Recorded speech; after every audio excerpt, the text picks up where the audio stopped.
right, so we have a data sufficiency question here, and it is a value question. We're asking how many tulips are there in the vase? And one important piece of information to take into account is from the question stem itself, where it says the vase contains only roses and tulips. So because the vase contains only roses and tulips, there are no other flowers in the vase, we are going to be able to get a little more information out of statement 2 than we otherwise would.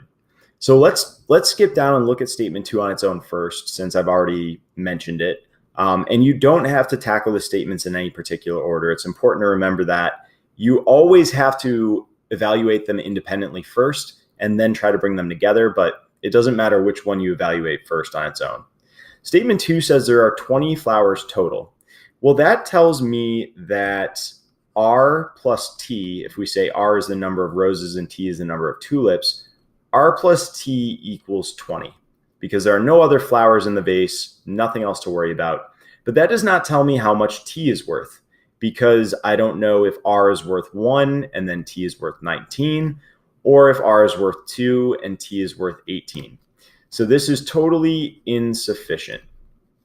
Statement 1, on the other hand, gives us a ratio disguised as an equality, disguised as some sort of an algebraic formula. So when we say, and I think it's important to mention this because people get confused on this a lot. When we say that R equals 4T, we are saying that R to T is a ratio of 4 to 1. And I did not mix that up and write it backwards, because if you imagine putting a 1 in for T, what would you get out for R? Well, 4 times 1 would give you 4. So 4 equals 4 times 1, where T is 1 and R is 4.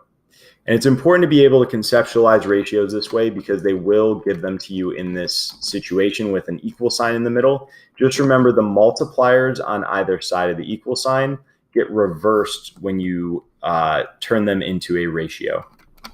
Okay, so statement 1 gives us a ratio, but it's not really telling us anything about exactly how many tulips there are.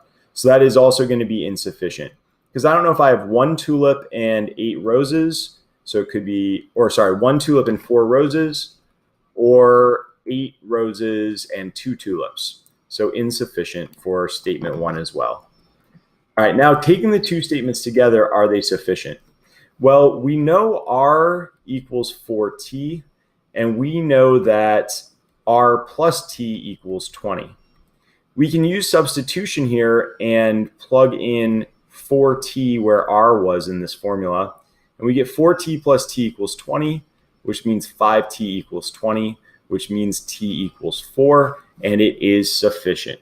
And I would have felt comfortable answering this question with a C as sufficient without doing out that math, just because I knew that we had the total and I knew that we had the ratio, which meant that I knew we had every part of that ratio.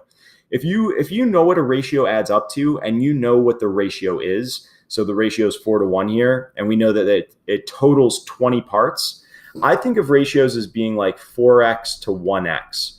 I don't know if this is 8 to 2 or 40 to 10. That's what the x represents. It's a common multiplier.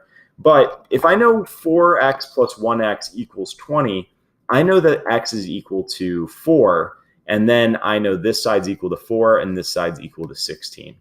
Because 4x plus 1x equals 20, so 5x equals 20. But anyways, if you want to investigate ratios a little bit more, check out the explanation videos.